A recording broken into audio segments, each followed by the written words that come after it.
Le parfum Terre de France, 100% des bénéfices au service de notre pays, présente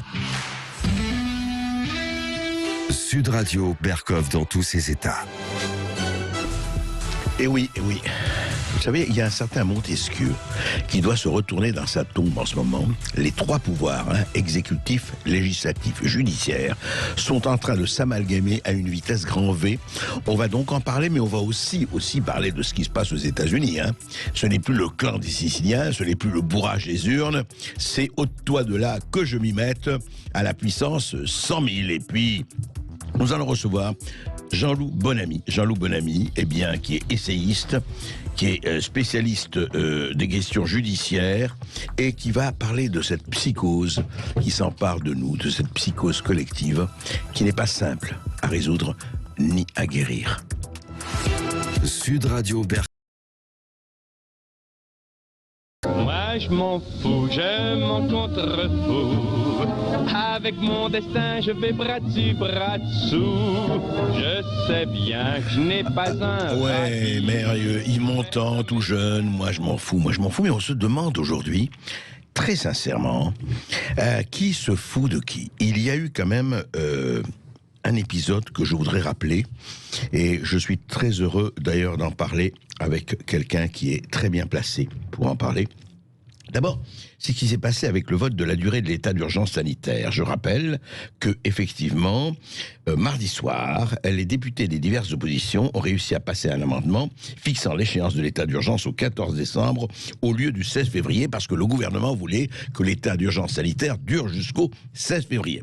Et un certain nombre de députés ont estimé que c'était pas peut-être la chose la plus urgente et il fallait la ramener. Pourquoi 3 mois? Eh bien... alors, il y a eu coup de théâtre, l'amendement a été voté, la loi passe. Pas du tout. Ce vote surprise a été corrigé par un nouveau vote. Et les députés ont revoté mercredi donc hier, en faveur d'une prolongation de l'état d'urgence jusqu'au 16 février 2021. Alors, c'est quand même quelque chose d'étonnant, c'est-à-dire qu'une loi passe, après tout, on a vu certains amendements, que ce soit sur la GPA, la PMA et la durée de l'interruption volontaire ou involontaire de grossesse, on a vu des choses assez fortes qui étaient votées avec 47 députés. Et puis là, eh bien, écoutez, on n'est pas content, dit le pouvoir exécutif, on n'est absolument pas content de ce vote. Eh bien, le pouvoir législatif, vous pouvez y aller. Alors vraiment, c'est vrai que le camarade Montesquieu étant mort depuis longtemps, on ne peut pas le consulter, mais il doit se retourner, il ne peut plus se retourner dans sa tombe, c'est une toupie presque, le pauvre. Et je suis très heureux d'avoir Philippe Bas. Bonjour, monsieur le sénateur. Bonjour André Berkov. Vous êtes questeur du Sénat, vous êtes sénateur et conseiller départemental à la Manche, et surtout je voudrais dire que vous avez été ancien ministre bien sûr et secrétaire général de l'Élysée, et je voudrais dire, et je ne suis pas le seul à avoir vraiment apprécié la manière dont dans les diverses enquêtes parlementaires au niveau du Sénat, vous avez mené des enquêtes notamment au sujet de Benalla et puis beaucoup d'autres. Alors, merci beaucoup. Philippe Bas, je voudrais vous demander qu'est-ce qui se passe? Est-ce que d'abord, je m'adresse aux législateurs, est-ce qu'une loi qui a été votée, comme ça, il y a un amendement, bon, il n'y avait pas assez de députés LREM, elle a été votée. On peut revoter comme ça le lendemain sur la date d'un état d'urgence sanitaire? La loi, le processus de vote de la loi, c'est pas un long fleuve tranquille, on le sait bien. Oui. Moi, j'ai pensé que ce vote nocturne à l'Assemblée nationale, à mardi, jour où tous les députés sont à Paris,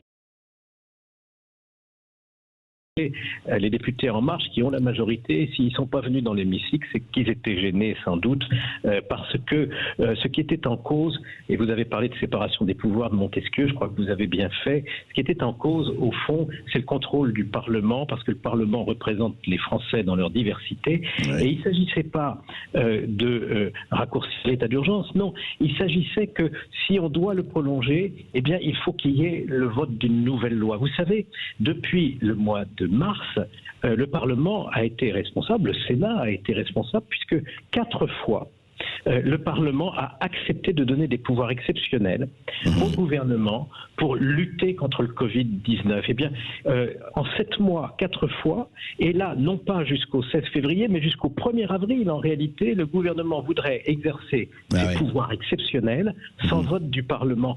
Je crois que c'est pas comme ça qu'il faut faire. Je pense que dans un grand pays démocratique, quand on permet au gouvernement de restreindre dans un intérêt supérieur, là, c'est lutter contre les contaminations, contre l'épidémie, quand on restreint les libertés, quand même, la liberté d'aller et venir, c'est pas rien. La vie personnelle des Français est quand même terriblement affectée. Si on restreint les libertés parce qu'on ne peut pas faire autrement, à ce moment-là, il faut accepter un contrôle supplémentaire du Parlement. Et le gouvernement avait accepté ça, je le répète, 4 fois un vote du Parlement en 7 mois. Vous n'avez pas été avare de l'appui au gouvernement. Voilà. C'est pas tant.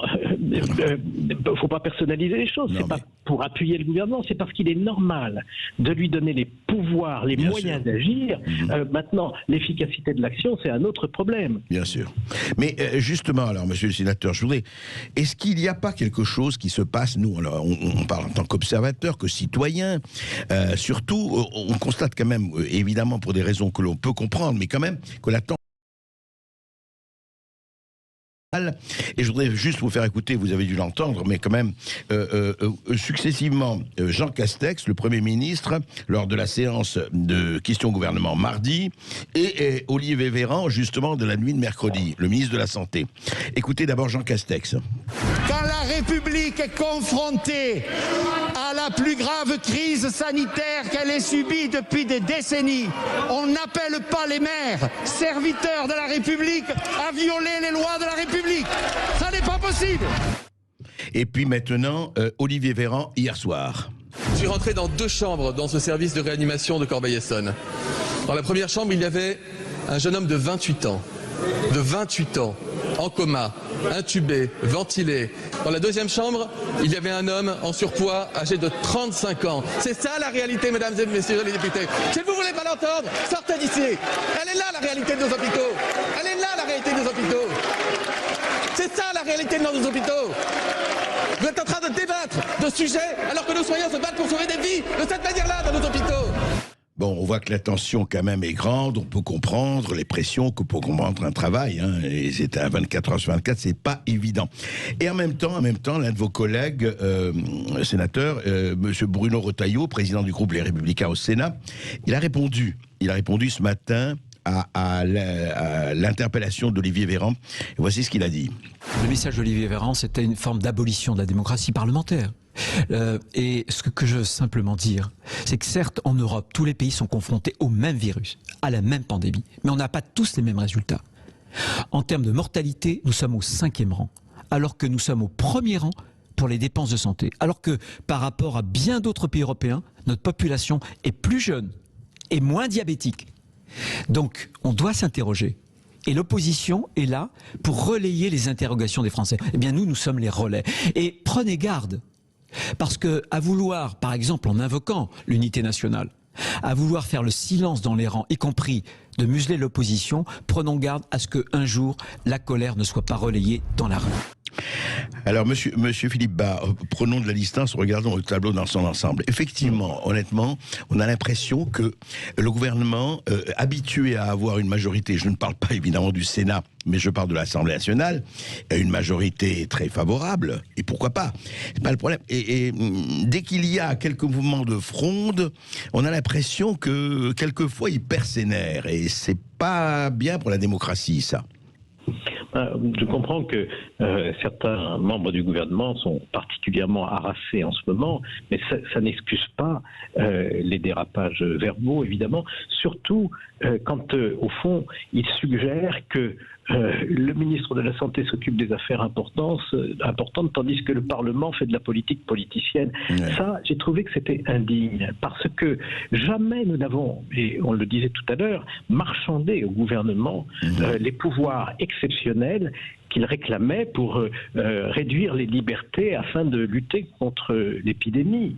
Donc, au fond, tout le monde a conscience du caractère tragique pour un certain nombre de malades de la situation et de l'inquiétude de l'ensemble des Français, en réalité. Et donc, avoir l'air d'insinuer qu'il y a ceux qui en sont conscients et ceux qui ne le sont pas, il y a ceux qui sont responsables et ceux qui ne le sont pas, ça, en démocratie, c'est absolument toxique, il faut se respecter.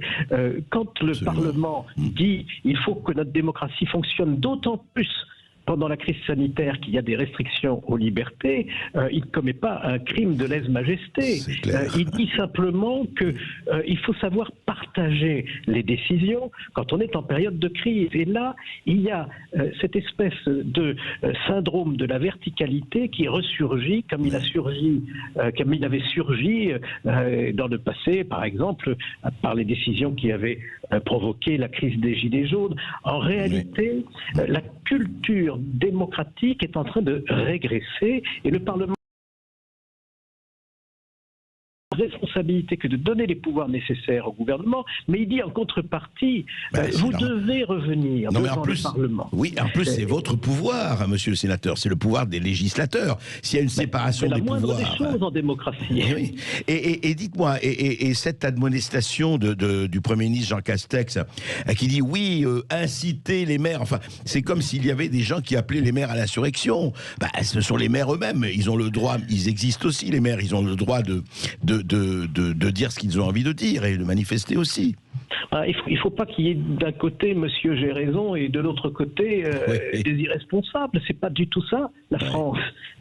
La France, au fond profond, dit que si un marchand de chaussures est ouvert à côté de l'épicerie, ça ne provoquera pas forcément un surcroît de contamination si toutes les conditions de sécurité sont remplies. Exactement. En fait, nous avons dit des choses qui me paraissent raisonnables, on peut en discuter. J'ai fait adopter au Sénat, avec le soutien de Bruno Retailleau et d'ailleurs de l'ensemble des sénateurs, puisque c'était à l'unanimité, même la représentante d'En Marche l'a voté, un amendement très simple qui dit il faut permettre au préfet, quand les conditions sanitaires sont réunies, d'autoriser l'ouverture de commerces non alimentaires. Et bien voilà, il faut aussi savoir s'adapter. Je comprends que dans une galerie commerçante d'une grande surface, si on provoque un afflux de visites, on est en danger. Et donc, est-ce qu'on ne peut pas, dans notre pays, retrouver un petit peu son calme, son sang-froid et se dire que, tout en étant responsable, on doit trouver des aménagements. Après tout, le président de la République, il dit il faut poursuivre l'activité économique. Eh bien,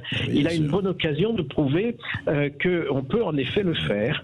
Non, c'est vrai, mais vous savez, vous êtes mieux placé que quiconque pour le savoir, c'est toujours, et ce n'est pas valable pour ce gouvernement, et peut-être en toutes circonstances ou latitudes, on a l'impression quelquefois que la tentation du pouvoir, même avec les meilleures intentions, c'est de se dire, moi je sais mieux que vous ce qui est bon pour vous, alors vous, taisez-vous et laissez-moi faire parce que moi je sais. Et on a senti ça dans les accents du ministre de la Santé, du Premier ministre. Et je crois, et c'est d'autant plus préoccupant que c'est sincère, mais il n'y a pas que. Est-ce qu'il n'y a pas ce côté tentation du bien ? Je sais mieux que vous ce qui est bon pour vous. Oui, c'est possible. C'est cette idée, au fond, que le Parlement est une sorte... le passage devant le Parlement est une sorte de rite auquel on se résigne en temps normal, mais en période exceptionnelle, on passe aux choses sérieuses. Mais c'est un déni de séparation des pouvoirs et de démocratie. Si nous avons inventé un exécutif, un législatif et un pouvoir judiciaire, c'est précisément parce qu'on a pensé à tout ça et on a dit, au fond, le pouvoir tente lui-même et avec bonne conscience à abuser du pouvoir. Et pour vérifier qu'il n'en abuse pas, il y a deux autres pouvoirs qui sont là. Et le pouvoir législatif, c'est la représentation nationale, on l'appelle comme ça, parce que au fond, toutes les sensibilités du pays, tous les territoires sont représentés, plus ou moins bien. On peut critiquer la loi électorale, etc., bien sûr. Mais c'est certain que le Parlement ne représente pas simplement une majorité. Et l'avantage d'un parlementaire en temps normal, c'est qu'il est en cœur et parfois dans les tripes. Et donc, vous parliez tout à l'heure de Brecht qui disait le peuple. Il faut dissoudre le peuple. Il faut dissoudre et changer le peuple. Eh ben non, c'est le contraire de la démocratie. Il vaut mieux changer le gouvernement que changer le peuple. Ça, il n'y a pas de doute. C'est plus facile. Merci, monsieur le sénateur. Merci pour vos éclaircissements. Merci beaucoup, Philippe Bain. Je rappelle, questeur du Sénat et sénateur de la Manche.